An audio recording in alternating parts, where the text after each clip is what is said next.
Jehovah is your name. Jehovah is your name. Mighty warrior. Bien-aimés dans le Seigneur, ce matin, nous sommes encore là pour partager la parole de Dieu. Et pour ce faire, nous allons prier. Éternel Dieu des armées, éternel Dieu de bonté, nous bénissons ton Saint-Nom pour cette grâce que tu nous accordes encore ce matin, de pouvoir partager ta parole avec ton peuple. Puisque ton Esprit éternel de gloire les touche là où ils sont. Que puisque ton Esprit, Seigneur, Dieu Tout-Puissant, les enseigne.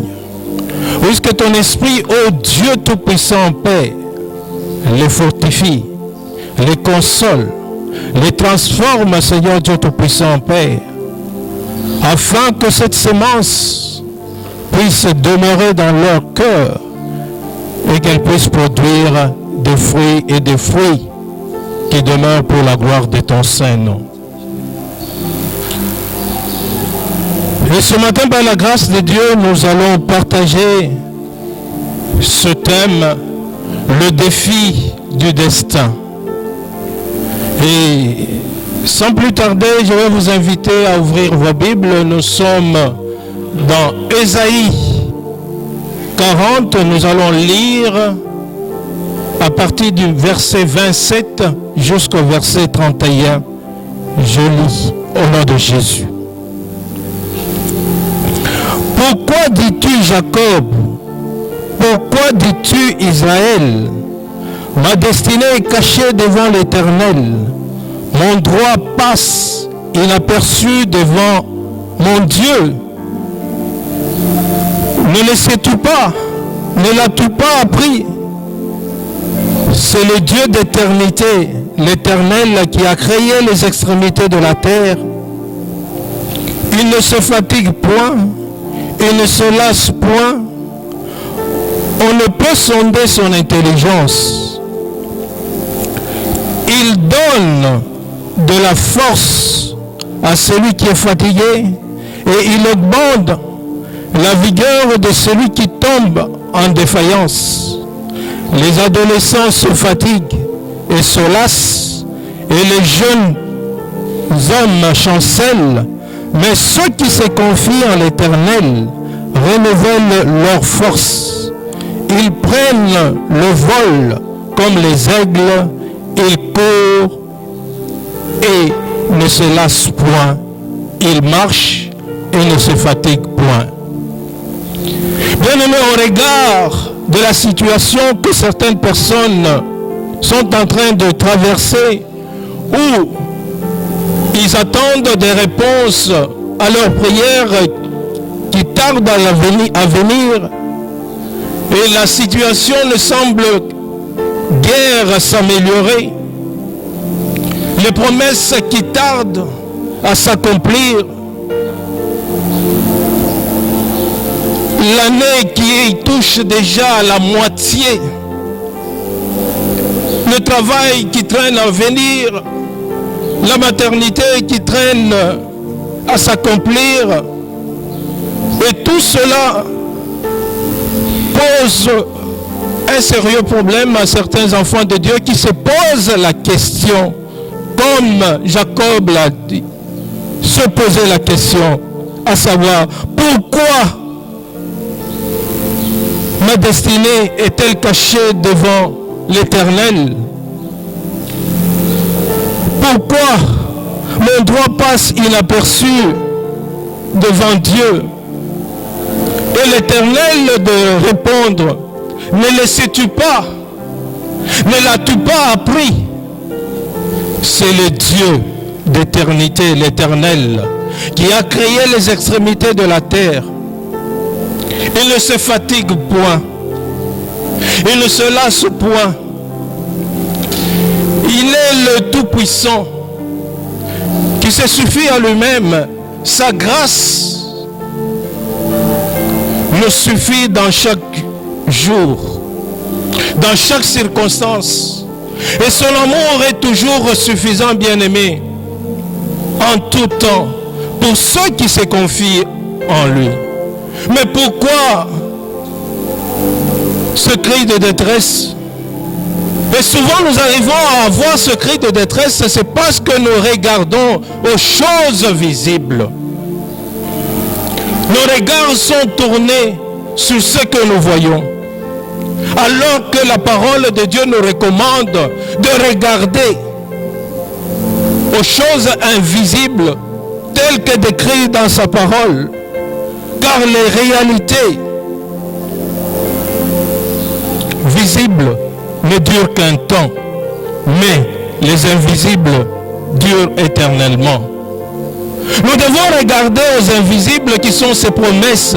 Ces promesses qu'il a faites vont seulement s'accomplir et nous n'avons pas à nous en soucier, tel que nous dit dans 2 Corinthiens 4, verset 14. Car nos afflictions, nos légères afflictions du moment présent produisent pour nous au-delà de toute mesure un poids éternel de gloire, parce que nous nous regardons à celles qui sont invisibles, car les choses visibles sont passagères et les invisibles sont éternelles. Bien-aimé, la situation que tu traverses et qui te semble difficile, elle est passagère. Regarde aux choses invisibles qui sont la parole de Dieu, les promesses de Dieu, qui pour le moment te semblent invisibles, mais elles sont là, elles vont se réaliser certainement. Car celui qui a fait la promesse, c'est l'Éternel ton Dieu. Les épreuves que nous endurons ne sont rien à comparer par rapport à ce que Christ nous donne comme gloire. Puisque les événements que tu traverses, bien-aimé, ne puissent pas te décourager, mais tu dois regarder à la parole de Dieu. Tu dois avoir confiance à la parole de Dieu. Car ceux qui se confient en l'Éternel, ils renouvellent leur force comme nous l'avons lu au verset 31. Se confier à l'Éternel, c'est avoir confiance en lui, c'est s'accrocher à lui et le considérer comme étant la source de notre aide, la source de la grâce dont nous avons besoin pour pouvoir surmonter telle ou telle circonstance. C'est lui qui est la source, c'est lui qui nous connaît, c'est lui qui nous a créés et nous devons faire confiance en lui. Ceux qui espèrent dans le Seigneur jouissent des promesses suivantes telles que nous les lisons dans le verset 31. Premièrement, le Seigneur ranime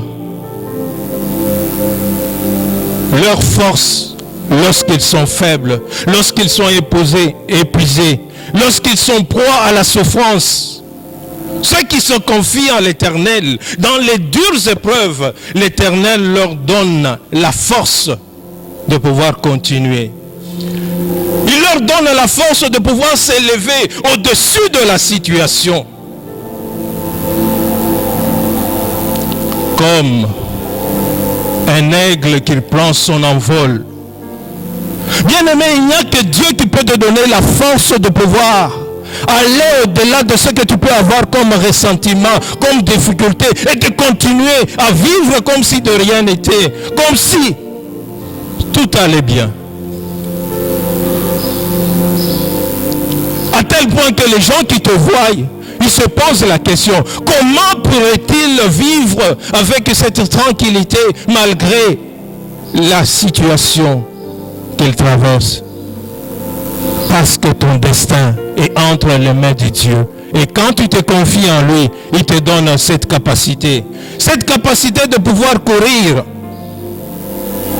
Cette capacité qui va faire que tu ne vas pas te lasser, tu ne vas pas te fatiguer. Malgré les conditions difficiles que tu peux traverser, malgré les circonstances difficiles que tu peux connaître, parce que tu t'es confié en lui. Et ceux qui se confient en lui, ils ne seront jamais confus, nous dit la parole de Dieu. Son soutien est là. Bien-aimés, vous n'êtes pas une erreur, vous n'êtes pas les laissés pour compte. Dieu vous assure que vous êtes une créature surmerveilleuse. Il vous assure qu'il vous connaît parfaitement. Et pour ce faire, nous allons lire dans Ésaïe 43, du premier verset jusqu'au verset 4. Ainsi parle maintenant l'Éternel qui t'a créé, ô Jacob, celui qui t'a formé, ô Israël. Ne crains rien, car je te rachète, je t'appelle par ton nom, tu es à moi. L'Éternel dit, c'est lui qui t'a créé, ô Jacob. L'Éternel t'a créé, et quand il t'a créé, on t'a donné le nom de Jacob. Jacob qui signifie usurpateur. Mais il poursuit, c'est lui qui t'a formé. Bien-aimé, tu dois te laisser former par l'Éternel. Et quand il forme quelqu'un, il change même sa destinée. Lui qui était Jacob usurpateur, il l'appelle maintenant Israël. Celui qui a lutté avec Dieu. Accepte de passer par la formation. Accepte de passer par le chemin par lequel il veut te faire passer. Il poursuit en disant, si tu traverses les eaux, je serai avec toi. Alléluia. Les catastrophes par lesquelles on peut se retrouver. Mais le Seigneur te rassure. Quand tu te confies en lui, qu'il sera avec toi. Il dit, ils ne te submergeront point. Si tu marches dans le feu, tu ne brûleras pas et la flamme ne t'embrasera pas.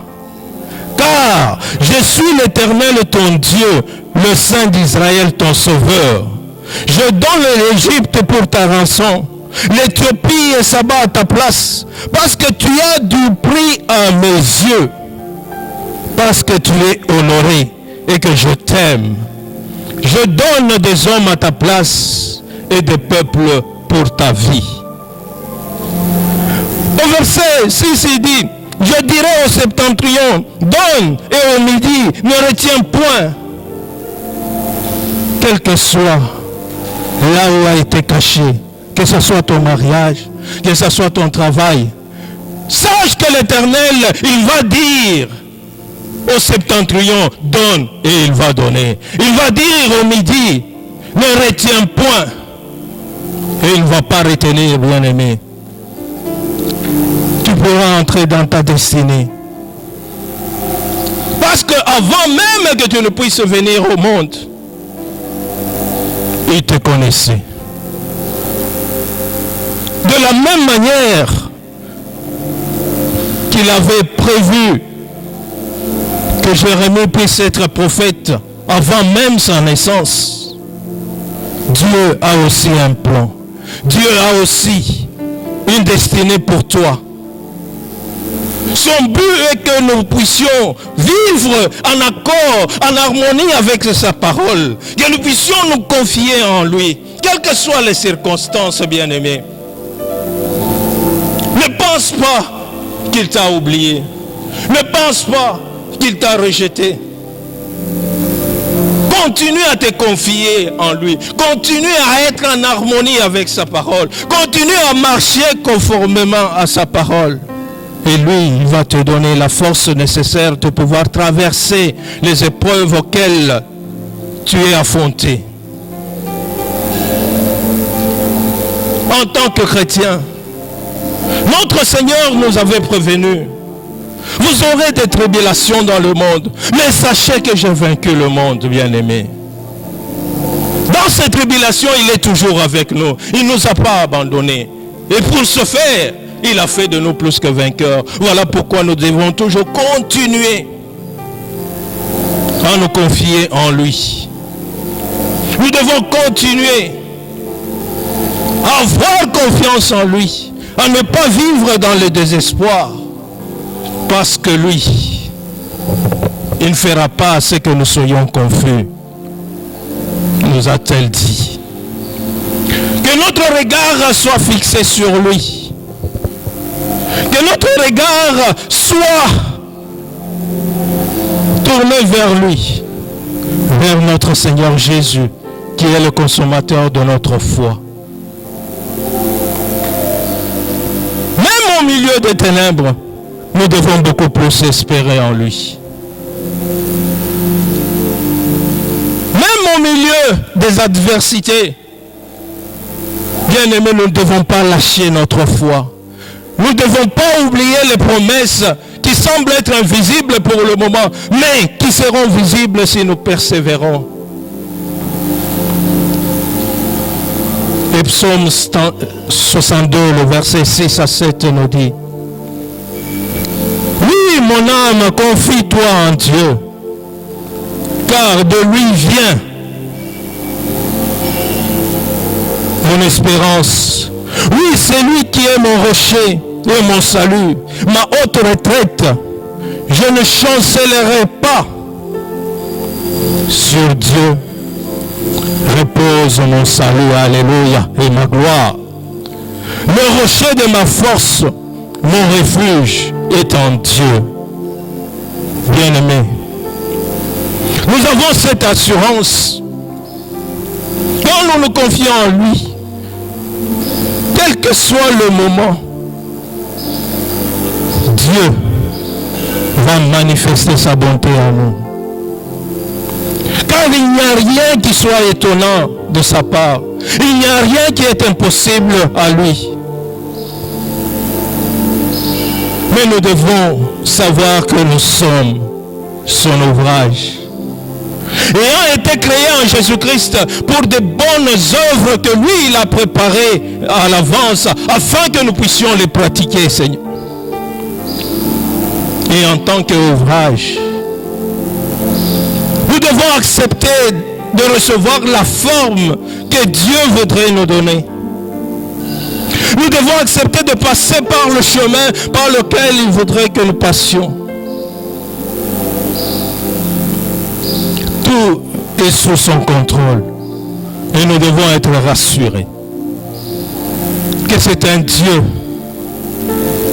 qui a des bons projets, des projets de paix et un avenir pour nous. Est-ce que nous le croyons? Si nous croyons qu'il a des projets de paix et de bonheur et nous assurer un avenir, pourquoi devons-nous être inquiets devant certaines situations difficiles? Nous devons continuer à les croire. Est-ce que nous le croyons? Lui qui a dit dans Jérémie 29, verset 11, « Car je connais les projets que j'ai formés sur vous, dit l'Éternel. Projet de paix et non de malheur, afin de vous donner un avenir et de l'espérance, bien-aimé. » Il ne t'a pas créé pour que tu puisses vivre le contraire de ses desseins, mais il t'a créé pour que tu puisses vivre ses desseins, pour que ses desseins s'accomplissent. À toi de pouvoir accepter de suivre cette voie-là. À toi de rester accroché à lui, de continuer à te confier, quelle que soit la situation. Est-ce que nous y croyons? Si nous croyons que Dieu a un plan pour notre vie, voici quelques points qui pourront nous aider à entrer dans notre destinée ou à relever le défi. Premièrement, dans Ésaïe 43, verset 18, il nous dit: ne pensez plus aux événements passés, et ne considère plus ce qui est ancien. Voici, je veux faire une chose nouvelle sur le point d'arriver. Ne la reconnaîtrez-vous pas? Je mettrai un chemin dans le désert et des fleuves dans la solitude.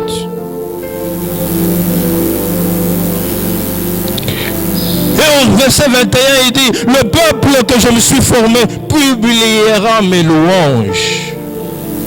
Bien-aimé, oublie les déceptions du passé. Oublie les déceptions d'hier. Quelles que soient les luttes que tu as connues, quelles que soient les difficultés que tu as connues, sache qu'elles sont passagères. Sache qu'elles sont passagères. Et Dieu est appelé à les changer, à les faire disparaître. Car il te connaît par ton nom. Accepte que Dieu a un plan pour ta vie, bien-aimé. Et qu'il a un projet pour ta vie.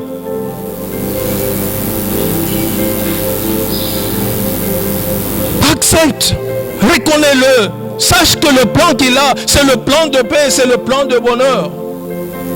Et si tu ne connais pas ce plan-là, demande-le lui. Demande-lui qu'il te donne, qu'il te montre, afin que tu saches.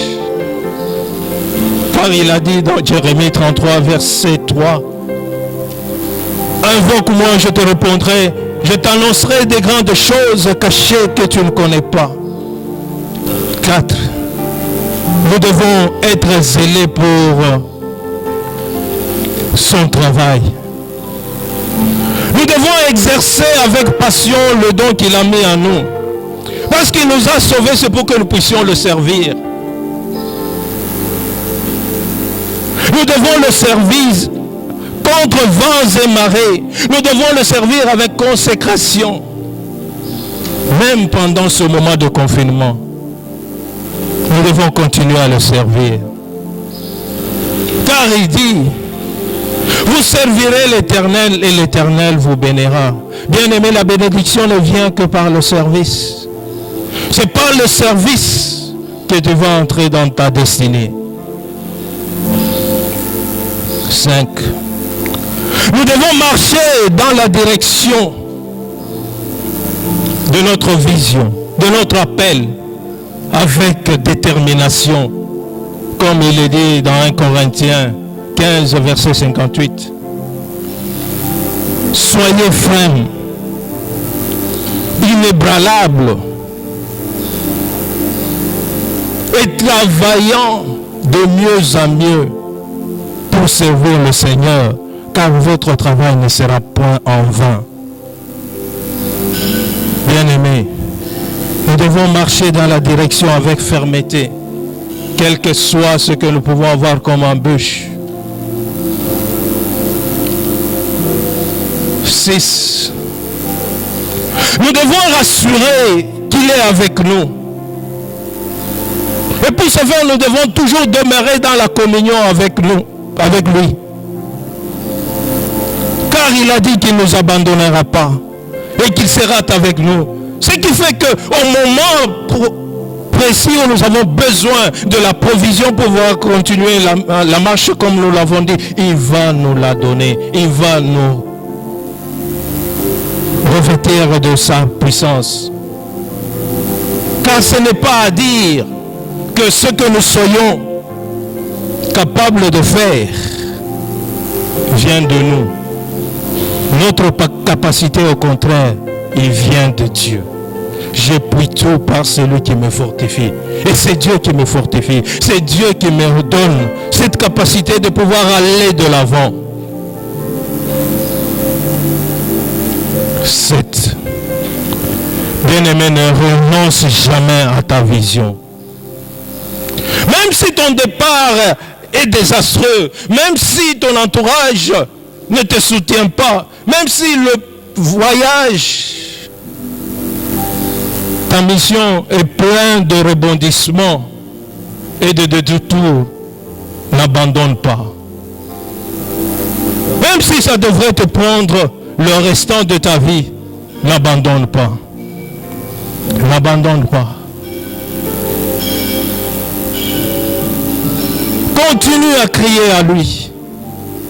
Continue à te confier en lui.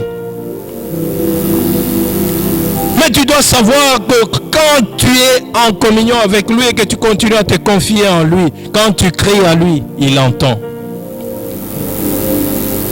Il entend. Mais ce moment, il va agir. Il va agir. Bien-aimé, ne te décourage pas. Il te dit ce matin, continue à te confier en lui de tout ton cœur. Et ne t'appuie pas sur ton intelligence. Reconnais-le dans toutes tes voies. C'est là où il y a un grand problème. À chaque fois que nous devons nous engager dans quelque chose, nous devons le confier en lui, avoir son quitus avant de pouvoir continuer. Reconnaître Dieu dans tout ce que nous faisons. Est-ce que ce que nous faisons, c'est pour la gloire de Dieu ou c'est pour notre gloire? C'est lui qui aplanira tes sentiers. C'est l'Éternel qui va aplanir. Aie confiance en lui. Et tu vas arriver à destination. Que Dieu vous bénisse. Bien-aimés, nous allons prier.